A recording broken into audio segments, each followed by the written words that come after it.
awesome. Thank you. All the babies Okay. Yeah. All right. Thank you. All got some. Thanks.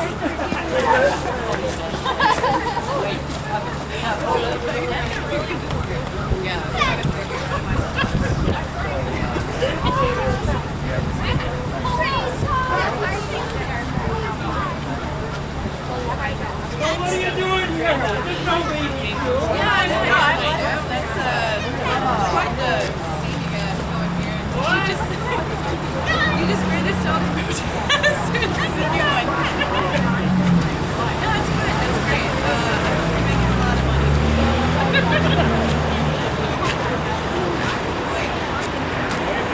Yeah.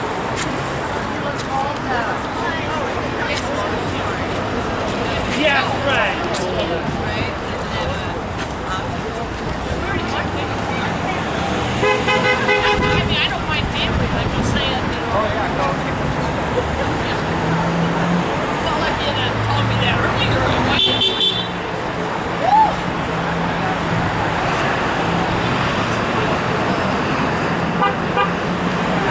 War's okay. Come on, you be funny, right?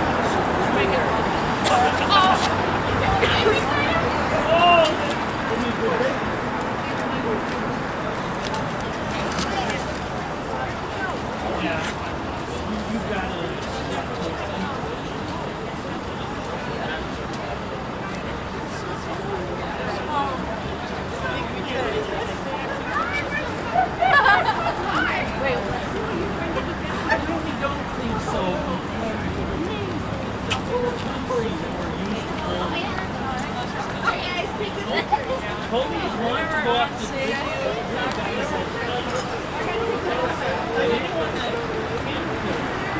Today's demonstration is a very important statement against the danger of a new Cold War with Russia, against U.S. interference all around the world. The U.S. is interfering in the affairs of other countries, in the Ukraine, Venezuela, Syria. U.S. intervention for people of the United States. U.S. intervention is the main danger.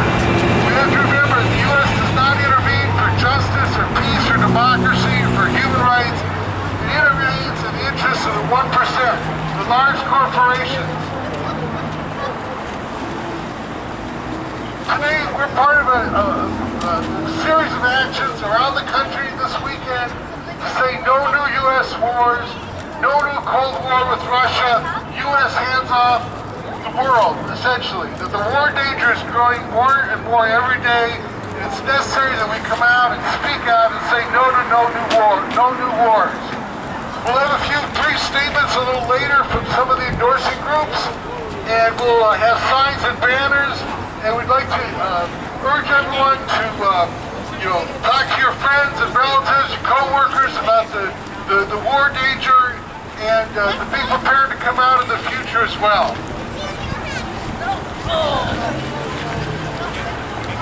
All right. Thanks everybody for coming out. Just want to remind you all that, protesting warms the spirit, right? We're out here today for a very important reason. I'm going to do a little few chants. I want you guys to help me out, okay? All right, listen. All right,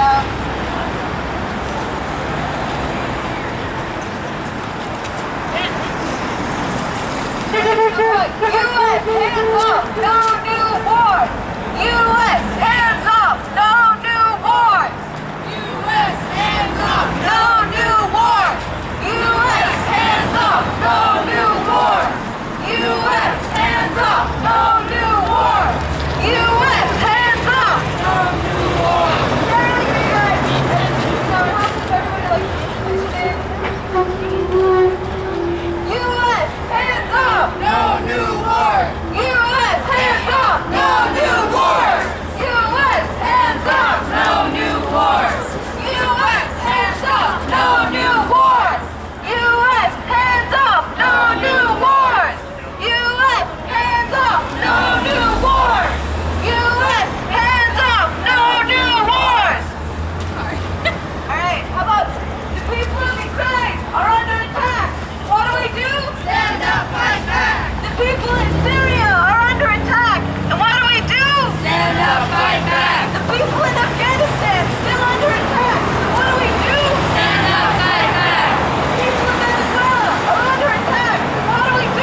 terrific. Yeah, I mean, there are going to be little threads that would be good.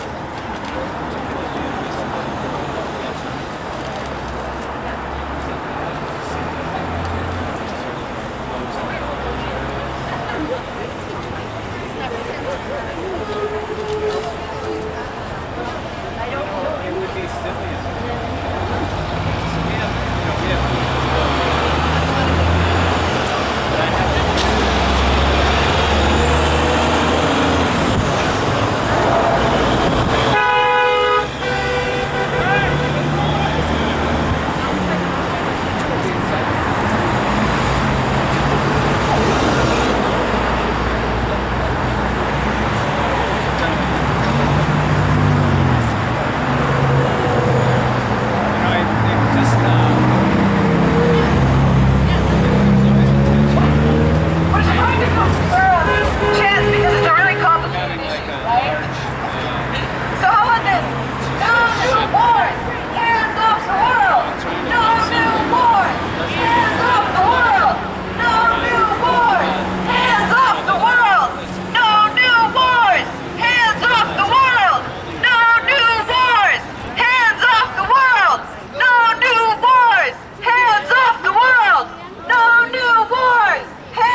education, not for war and occupation. Money for jobs and education. Not for war and occupation. Money for jobs and education. Not for war and occupation. Money for jobs and education. Not for war and occupation. Money for jobs and education. Not for war and occupation. Money for jobs and education. Not for war and occupation. Money for jobs and education. Not for war and occupation. Money for jobs and education. Not for war and occupation. Money for jobs and education. Not for war and occupation. Money for jobs and education. Not for war and occupation. Money for jobs and education. Not for war and occupation. Money for jobs and education. Not for war and occupation. Money for jobs and education. Not for war and Occupation. Money for jobs and education. Not for war and occupation. Money for jobs and education. Not for war and occupation. Money for jobs and education. Not for war and occupation. Money for jobs and education. Not for war and occupation. Not for war and occupation. Money for jobs and education. Not for war and occupation. Money for jobs and education. Not for war and occupation. Money for jobs and education. Not for war and occupation. Money for jobs and education. Not for war and occupation. Thank everybody for coming out. It's a great turnout. It's a very important reason. Not just one or two or three things to touch buttons today.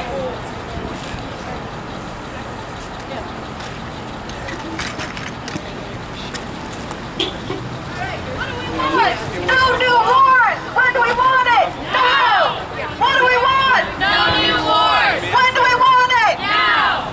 What do we want? No new wars. When do we want it? Now.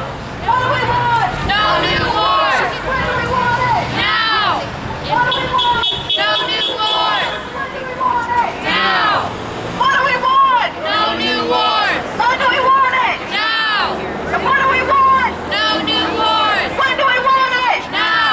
And what do we want? No new wars. When do we want it? Now.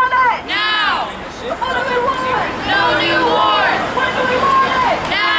What do we want? No new wars. When do we want it? Now. What do we want? No new wars. When do we want it? Now. What do we want? No new wars. When do we want it? Now. What do we want? No new wars. When do we want it? Now.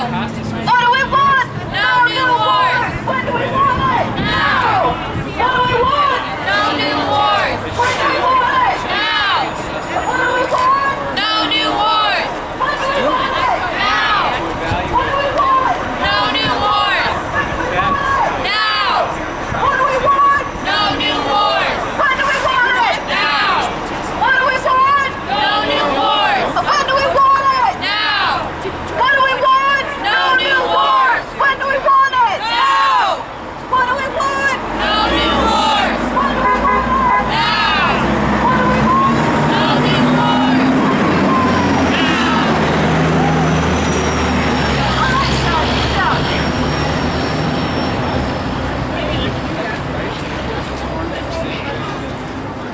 I got it.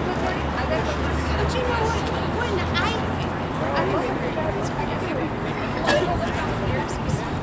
I didn't work out with problems. I agree with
large corporations. The threats around the Ukraine today have nothing to do with concern with human rights, but rather trying to influence the nature of the Eastern Europe, Trump's dominant power, and the U.S. and the Western powers want to dominate. It has nothing to do with concern for small nations. The idea that John Kerry gets on TV a few weeks ago and says, well, Russia's bad because you should be going around intervening in small countries. Now, come on, we all know what's been going on. So we'll have a few brief speakers before we wrap up. First, I'd like to introduce Marie Brown from Women Against Military Madness and the Twin Cities Peace Campaign. And then Israel.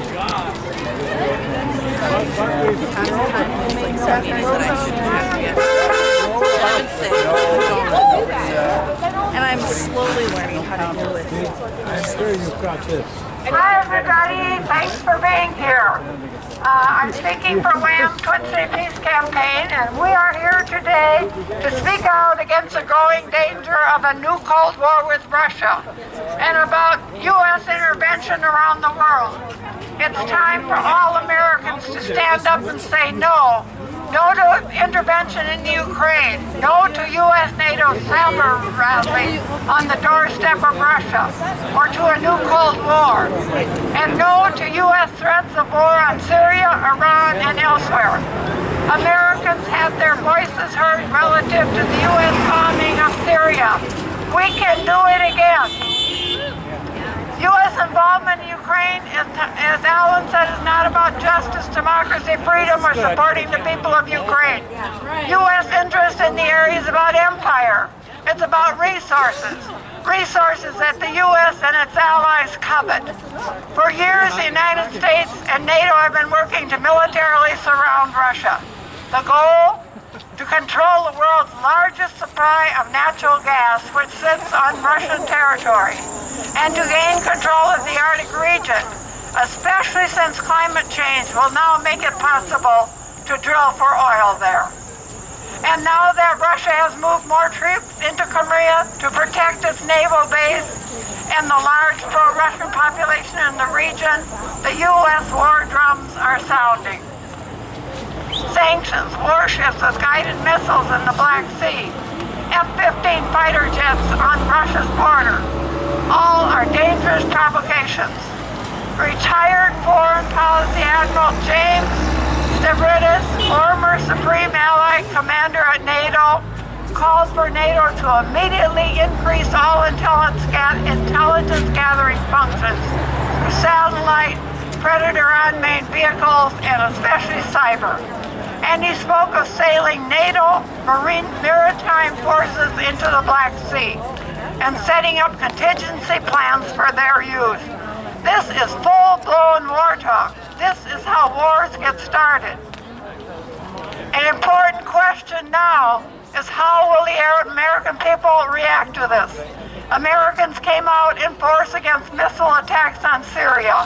Hopefully, Americans will understand that a new Cold War is not in their interest. A new Cold War will primarily benefit corporations and defense contractors, and that is not the 99%.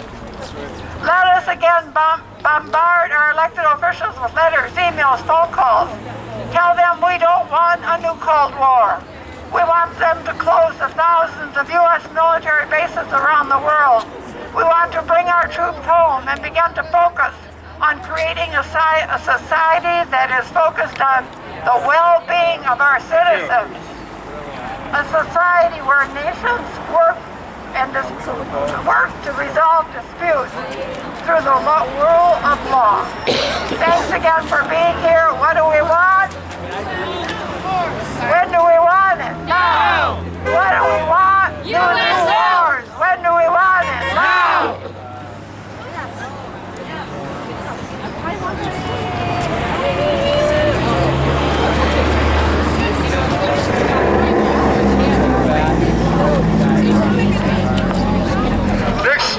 Next we'll hear from Dave Logstead, who's president of the Veterans for Peace, Chapter 27 in the Twin Cities area. Dave. Welcome everybody, and you're doing the first step. You're showing up. Wish we had 100,000 people out here. It'd be a little crowded, but it'd be a lot more fun. It's a cold day, and thank you again for showing up. That's the first step you have to do.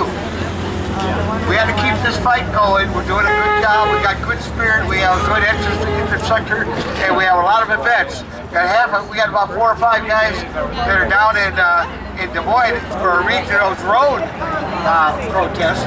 Another front of the ongoing battle against the imperial nature of our nation. To echo Marie's wonderful little speech there, yeah, this thing is real scary. Russia is not some third world nation that we can just march in and dominate. This is huge. The stakes are really huge, and more people have got to become more aware of this. As Veterans for Peace, we fully support this action. Thank you. All right, thank you, Dave. Can I just have everybody's attention kind of back over here? I have like a million little side conversations going on. And it's great. I love that we're all chatting about peace and stuff, but I just thought maybe since we're having speakers for about 2 more minutes, all right, like 10 more minutes, if I could get your attention back over here for, can you hear? You're pointing it up so we don't hear Okay, it. you can hear me if I point it directly. I don't like pointing this thing, it's rude. But so you can hear me now? All right, thank you. All right, so next I wanted to introduce a speaker, Shireen from AFSCME, who is recently back from a trip that she took to Venezuela. Sorry. Excuse me. A recent trip to El Salvador to oversee their election process, which is very important. And she did a very big service to be down there and a witness, and so she's going to tell us a little bit about her trip. Great, thank you. So this past Sunday were the presidential elections in El Salvador, and the leftist candidate, Salvador Sanchez Cerén, won with the highest vote totals of any president in Salvadoran history.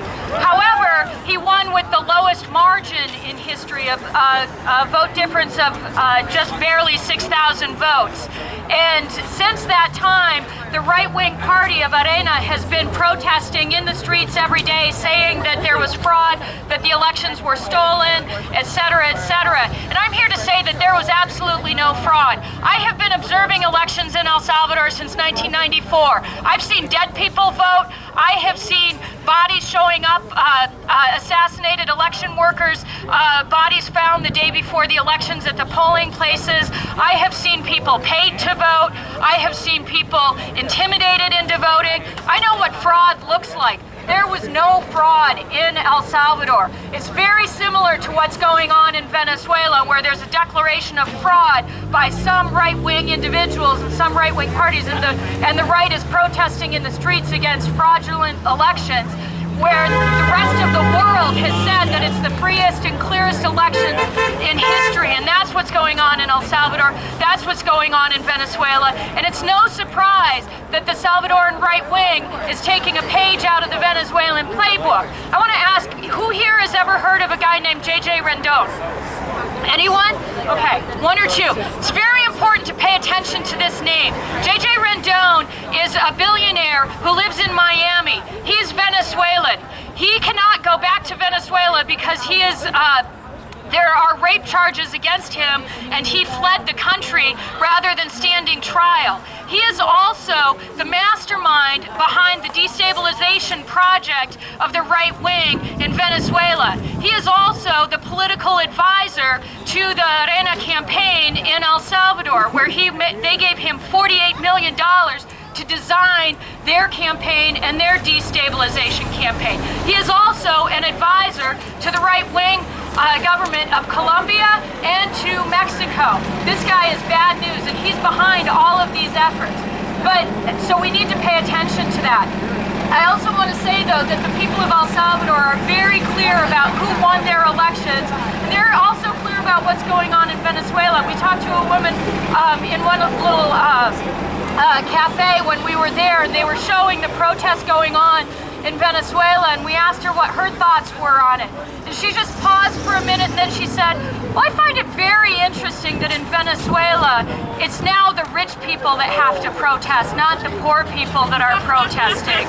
And we need to follow that, because there's a different there's a different vision being built in Latin America right now. There are now 4 countries where former leftist guerrillas are the presidents of the countries. There are also other countries where the presidents are former victims of right-wing torture, where their family members have been assassinated by the right wing, and then we have Venezuela, where they have the ability to finance real change and development throughout the region. And we need to stand in solidarity with the people of Venezuela, with the people of El Salvador, with the people of Latin America who are fighting for a different vision, because we know that that vision is not what the U.S. government supports, it's not what the rich in Latin America support, but it is the vision of real change and real development for all of the people of Latin America. Thank you. Thank you, Shane.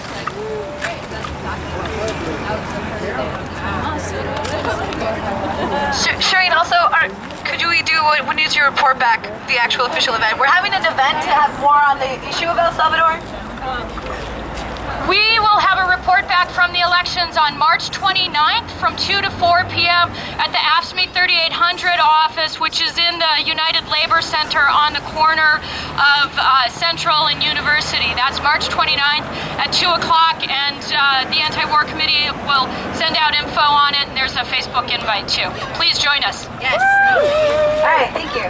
All right, I feel like I got people's energy back again, and we've got some more people showing up, so I thought we'd do a few more chants, and then we have one more speaker before we wrap it up. So keep your coats buttons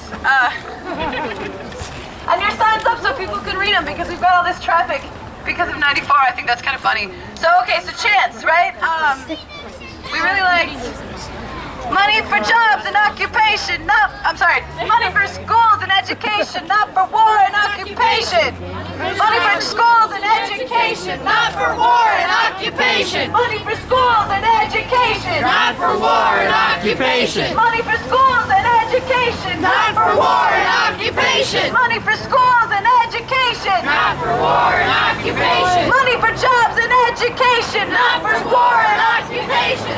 An education, not for war and occupation. Money for schools and education, not for war and occupation. Money for schools and education, not for war and occupation. Money for schools and education, not for war and occupation. Money for schools and education, not for war and occupation. Money for schools and education, not for war and occupation. Money for schools and education, not for war and occupation. Money for schools and Stuck in my vein. not for war and occupation. Money for schools and education, not for war and occupation. Money for schools and education, not for war and occupation. Money for schools and education, not for war and occupation. Money for schools and education, not for war and occupation. Money for schools and education, not for war and occupation. Money for schools and education, not for war and occupation.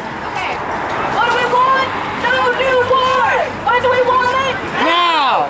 What do we want? No new wars! When do we want it? Now!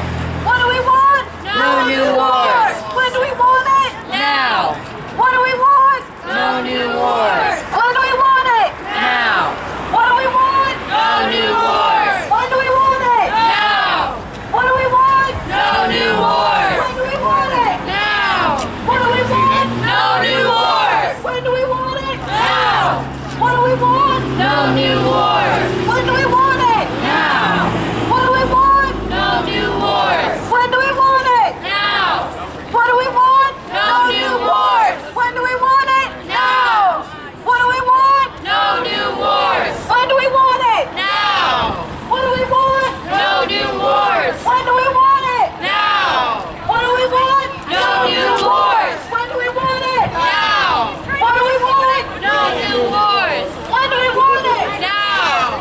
What do we want? No new wars! When do we want it? Now! Yeah, absolutely. I thought I had it. Yesterday too. And the wars we've already started. My fingers are so cold, my... The people of Ukraine are under attack. What do we do? Stand up, fight back! The people of Venezuela are under attack. What do we do? Stand up, fight back! The people in Syria are under attack. What do we do? Stand up, fight back! The people of Ukraine are Thank you. People united Will never be defeated. The people united will never be defeated. The people United will never be defeated. The people United will never be defeated. The people United will never be defeated. The people United will never be defeated. Plus my son. United will never be defeated. people United will never be defeated. United will never be defeated. United will never be defeated.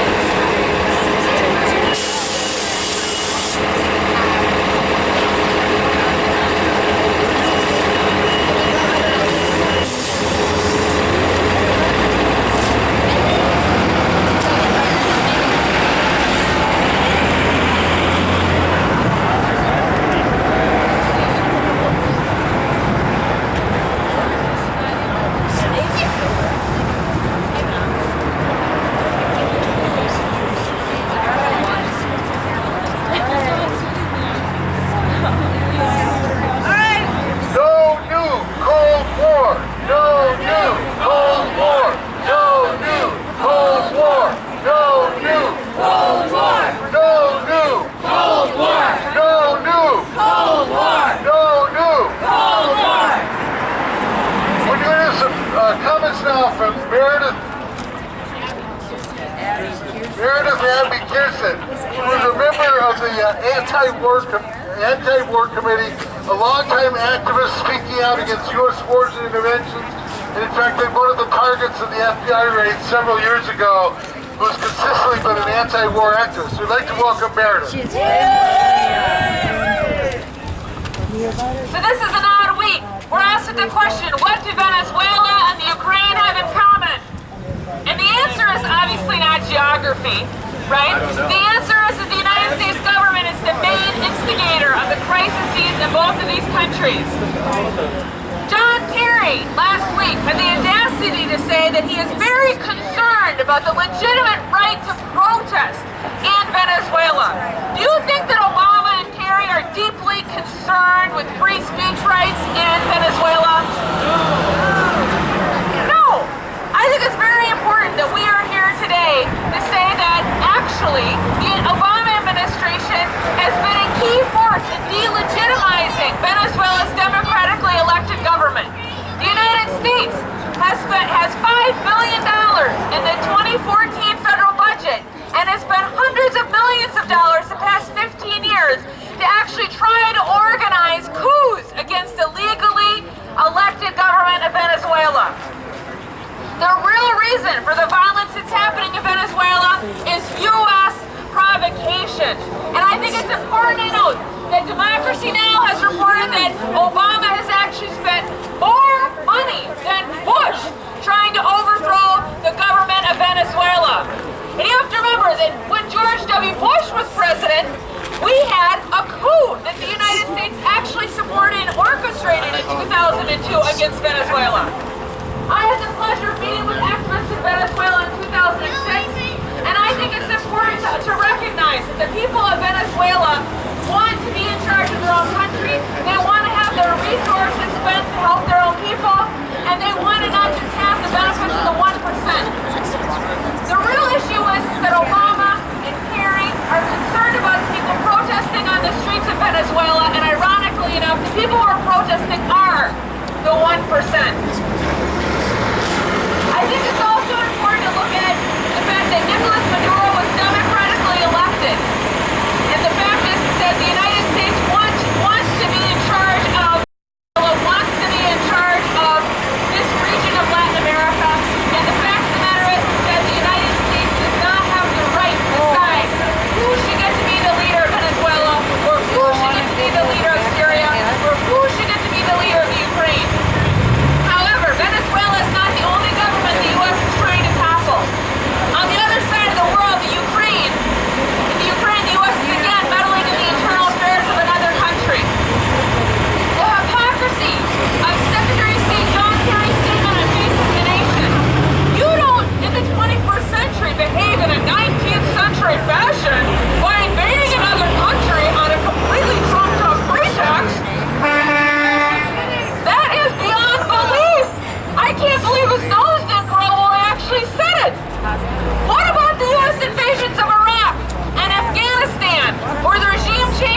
Libya, or the threats to bomb Syria and attack Iran.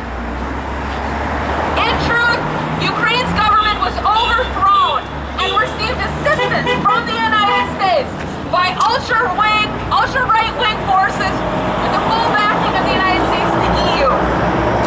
These protests in the street that John Kerry is so concerned about in the Ukraine were actually carried out by fascists who are proudly hoisting Nazi collaborationist flags, while the seats of political power have been taken by forces allied with a Western imperialist effort. What's the game plan behind this? It's a part of the effort to encircle Russia. Rather than holding the promise of political or economic democracy, this new regime will only serve the interests of the 1%.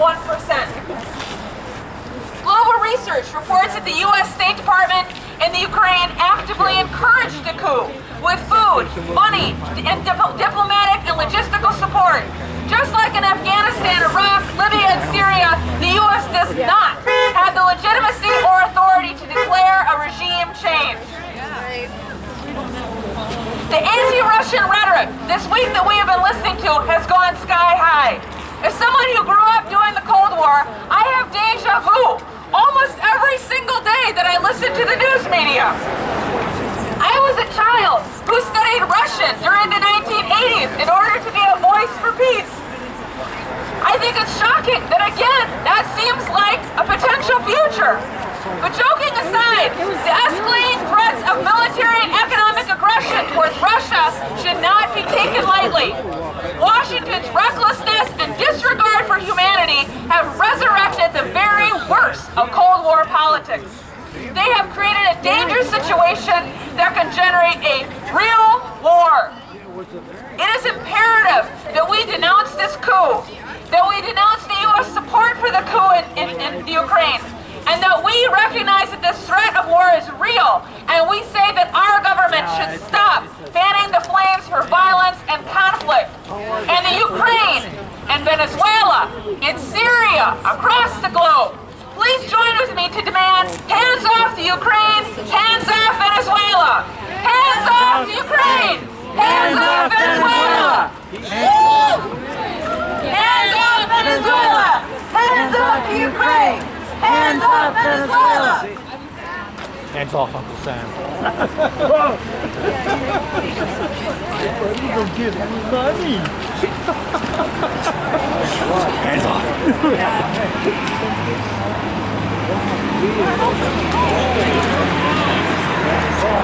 No new wars for the 1%. No new wars for the 1%. No new wars for the 1%. No new wars for the 1%. No new wars for the 1%. No new wars for the 1%. No new wars for the 1%. No new wars for the 1%. No new wars for the 1%. No new wars for the 1%. No new wars for the 1%. No new wars for the 1%.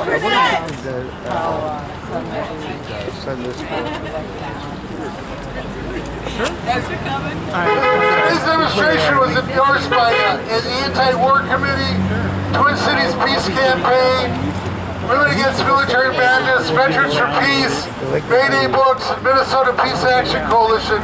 We'd like to thank everyone for coming out today, and be sure to talk to your friends, relatives, co-workers, call their attention to the danger that is on the horizon. The U.S. and NATO are sending planes and ships. It's a very, very dangerous situation. We must speak out, and be prepared again to come out on maybe short notice in the next weeks to speak out against new wars and new occupations that they're being planned by the 1%. Thank you again to everyone for coming out today.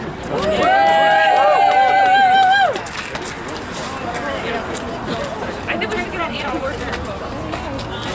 You want me to take it? Yes, I want you to. Hey, Jenny. Jenny, you gotta take it. And PWC photo. All right. What's the name? PWC photo. I know Brad comes up, he's like, can you take a photo? I don't know. Exactly.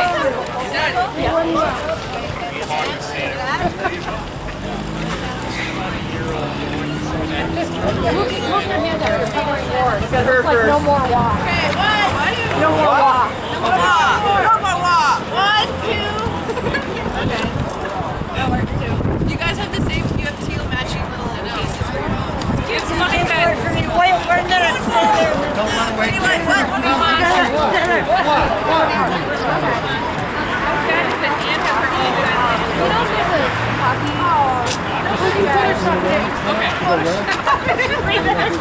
I got this covered.